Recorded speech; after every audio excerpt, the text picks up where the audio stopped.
I'd like to offer you my heartiest congratulations. What you've achieved has been recognised by your fellow citizens, and you've now been honoured by the Queen, and I've been honoured myself to give you that award on behalf of the Queen. Well done. Enjoy the day. The New Zealand Royal Honours System is steeped in history and tradition. From 1848 till 1975 we were part of the British-based system. A highlight of the 1953-54 Royal Tour of New Zealand was an investiture ceremony conducted by a young Queen Elizabeth. It's a gala day for the capital. At the Town Hall, the Queen honours 130 North Islanders. First, the Chief Justice, the Honourable Harold Barraclough, for services to law and public bodies. He rises Sir Harold Barraclough. The former commander of the New Zealand 3rd Division in the Pacific Theatre of War, equally distinguished in civil life, receives insignia of a Knight Commander of the Order of St. Michael and St. George. Until the present royal tour, these ceremonies had never before been filmed.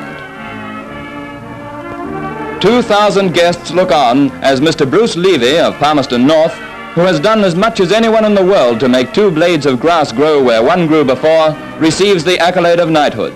Sir Bruce Levy.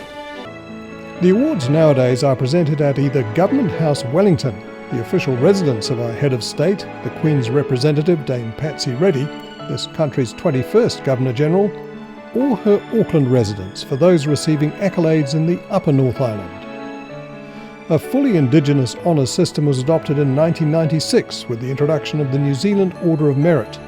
The awards are one way in which the nation can recognise the achievements of people in all walks of life for all kinds of amazing service to the nation. It recognises the achievements of people who've given a lifetime of service and devotion to duty, and for those who've worked in community service with no expectation of reward. And I think it's such a wonderful opportunity to thank people, and the fact that I can do it in person is amazing. Our highest award is still the Victoria Cross, with Corporal Willie Apiata, the latest recipient for extreme bravery in Afghanistan. The Order of New Zealand, introduced in 1987, comes next, with its ordinary membership restricted to 20 living persons. Then the New Zealand Order of Merit, which has 5 levels, with men in the top 2 called Sir.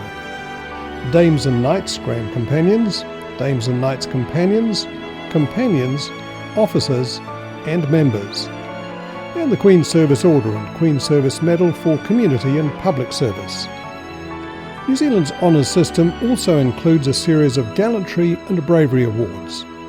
The most important part is that you're able to bring in people from all walks of life, from all parts of the country, and recognise them in the same ceremony for so many different things, whether it's outstanding skills and qualities in their chosen careers, or whether it's outstanding achievement by their service to others, or whether it's outstanding achievement in their duty to the country.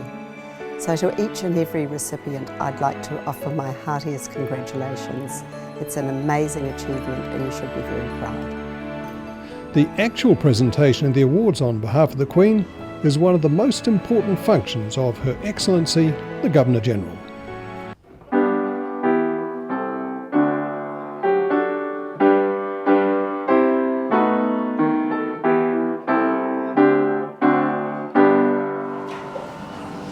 E nā mana, e nā reo, e nā iwi o nā hoe whā, tēnei aku mihi mahana ki a koutou.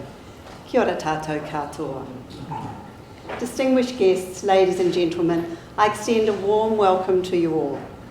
I specifically acknowledge Parliamentary Under-Secretary David Seymour and Detective Inspector Uriah Vakaruru of the New Zealand Police, tēnā kōrero. It's a great pleasure for David and me to welcome you all to Government House for this investiture ceremony. What makes today particularly special is that it's an opportunity to acknowledge the significant contribution of a number of individuals. Today's recipients have enriched our communities and our country as a whole by their action. Today we thank them and we celebrate the work they've done for us. As Governor-General, I have the authority and the privilege, on behalf of Her Majesty, the Queen of New Zealand, to hold an investiture for her and to confer the honours to which each recipient is entitled. Ladies and gentlemen, as each one is honoured, I invite you to join me in thanking and congratulating them for their service to our country. Mr. Hewitt Humphrey will now summon the recipients and read a citation for each person. Your Excellency, to receive the Queen's Service Medal, Mr. Rasy Sao of Christchurch for services to the Cambodian community. Mr. Sao is President of the Christchurch Canterbury Cambodia Khmer Association. Donating his own time and money, he's helped many Cambodians to resettle, find employment and adjust socially in New Zealand. He's a Foundation Trustee of the Christchurch Migrant Centre Trust, Te Whare Tawahi, as a representative for the refugee community. He was the contact person for the Migrant Interagency Network, which coordinated earthquake recovery services for Christchurch's migrant communities.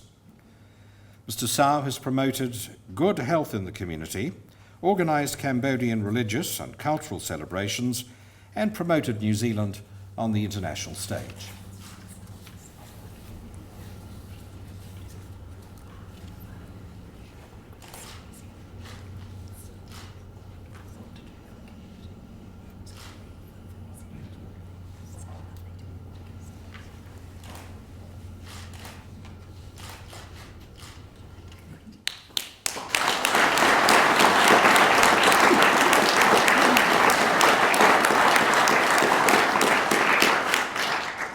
Your Excellency, the investiture is concluded. Ladies and gentlemen, distinguished guests, an investiture ceremony is the most important event I hold on behalf of Her Majesty, the Queen of New Zealand. It's important because it allows me, as Governor-General, to recognise and thank an extraordinary group of people on behalf of all New Zealanders. It's important that we acknowledge and celebrate the people who make a contribution, who set an example to others by using their talents to make ours a better society. An award of this nature is a rare accolade.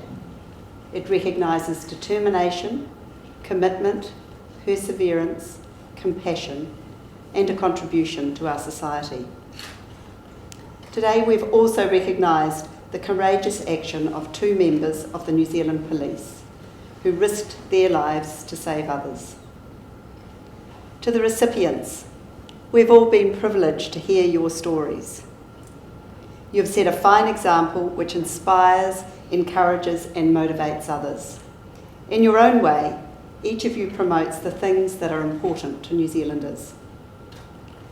Your actions and stories have remind me of the words of the author Henry van Dyke, who said, "To desire and strive to be of some service to the world, to aim at doing something which shall really increase the happiness and welfare and virtue of mankind. This is a choice which is possible for all of us, and your contribution has enriched the cultural, social and economic fabric of Aotearoa, New Zealand. So on behalf of the Queen of New Zealand and all New Zealanders, I congratulate you on your achievements, your character and your commitment. Kia ora hui hui tātou katoa. Ladies and gentlemen, that almost concludes the formal part of our ceremony today, but before we break for refreshments, I'd ask you to stand and join me in singing the national anthem, first in Māori and then in English.